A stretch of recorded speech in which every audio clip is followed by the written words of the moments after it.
What is going on, YouTube? Today I am back. I have returned from yet another lengthy hiatus, and the topic of today's video is how to become a self-scientist.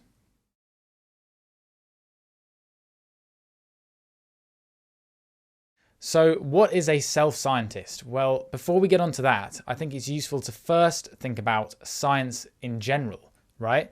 So in the context of personal development and improving ourselves, science is very useful. And it's useful because we can look at studies, we can look at experiments that have been done and actually find out scientifically what helps in terms of improving us the best, right? Improving our mood, perhaps improving our productivity. If you're into health and fitness, what kind of exercises work best for improving at this kind of thing? And science is very useful here. In this context, usually experiments are done on large groups of people whereby part of the group will be given a certain treatment and part of them won't. The scientists will essentially try to find out whether the group that received the treatment had some kind of improvement compared to the part of the group that either didn't or were given a placebo. So that's science on groups. But what about doing science and performing experiments on yourself? You can read all kinds of studies and experiments that were done on large groups of people to find out trends. But the truth is that you're never really going to know what's going to work for you until you actually try it out. And this is where this idea of becoming a self-scientist comes in, because it's basically about performing experiments on yourself and testing different methods to see which work the best for you. Obviously, you can use existing science to help you in this process, but the real question here is, do these methods actually work for you as an individual? One reason why this is especially useful is that within the self-help world, not just within science, but also within things like motivational content, books written by people who've experienced some kind of crisis or adversity, within all of that, there can be a lot of contradictory advice, and this can leave you a little bit flustered as to what to do. But if you actually start applying things and testing things out for yourself, you can start to see, okay, this study says this thing helps people. This study suggests that it doesn't, but I found out that it actually does. So now I know whether it applies for me, right? That is why you've got to test these things out, because sometimes you're never really going to know one way or the other until you do that. One thing that I found to be super important for me personally is getting a good night's sleep. And this is something which I've discovered over the past 7 or 8 years is just so crucial to me as an individual. Obviously, you can't sleep well every single night of the week, right? Some nights you might be seeing friends, you might be on a date, you might be doing some kind of social activity, you might be at a gig, whatever it may be, right? Sometimes you can't really get a good night's sleep. But I have found through experimentation and through kind of testing myself that getting a good night's sleep just has so many benefits for me, especially in the following day and the rest of the week. But although there's obviously a lot of science that says that we should be getting good night's sleep and there's a lot of benefits to it, it's something which I wouldn't have known is that important to me without doing this kind of experimentation and actually taking note of how my sleep was affecting my mood. Although we all know that there's science suggesting that getting good sleep will help you the next day, I think there's some individuals who can kind of thrive on slightly less, and I'm not one of those individuals, unfortunately, right? But it's kind of up to you to find out what your limits are and how this applies to you, whether you really do need lots of good sleep or whether you can survive on slightly less. But this is just one example. Sleep is just one example of somewhere where I've learned something about myself, and this is done through this kind of experimentation. Also, it's really useful to find out what actually doesn't work for you or isn't important to you, right? So one technique that I used to try about 7 or 8 years ago is something called mantra meditation. And that's where you kind of internally repeat a phrase to yourself again and again with the idea that it will change your thoughts or beliefs.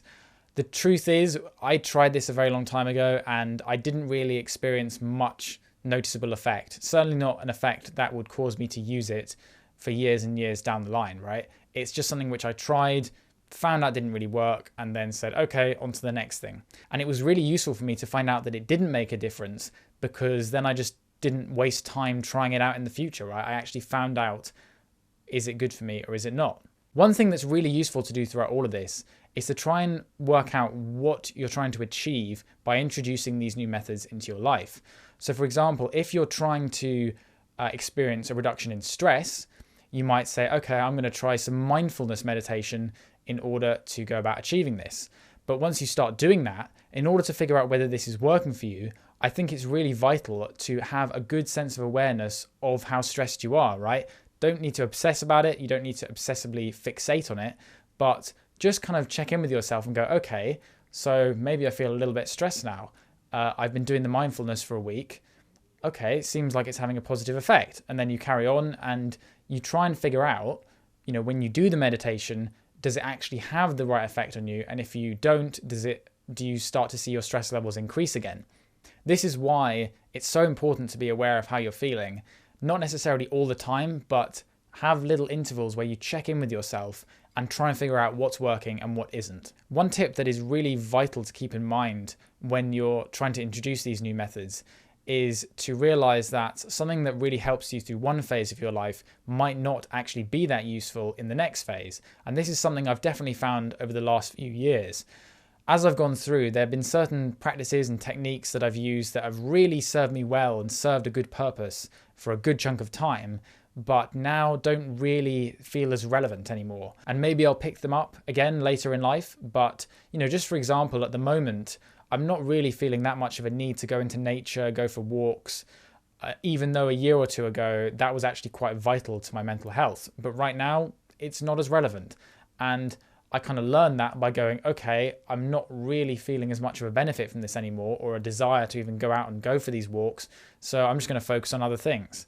And that's something to realize, is that you're not set in stone. You may change over time, and it's up to you to try and figure out what is useful for you at the current time and plan around that. Finally, the last tip I'll leave you with, and this is something which actually kind of changed my life when I started introducing it, even though I don't really see it talked about that much online, is the idea of writing down the lessons that you learn and your insights, or it's a technique I like to call insights journaling.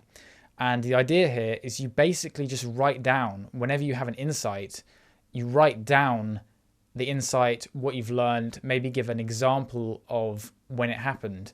And if you write this down, especially if you write it on the computer where you can come back to it later in maybe like a document or a notes doc or a Word doc, you can actually look back through the lessons you've learned and really start to make real progress and kind of piece things together in a really nice way. If you do this kind of journaling, writing it down, I find it's very easy to just lose track of notebooks.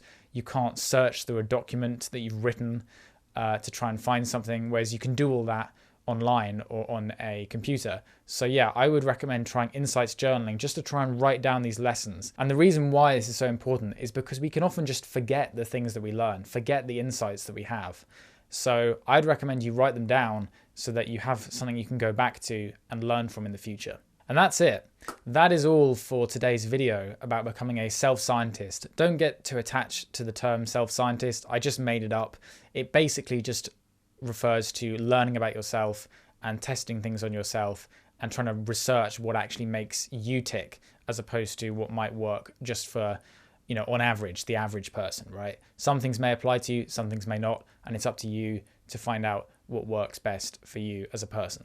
So that is it for today. Thank you very much for listening, and I will see you in the next video. Peace.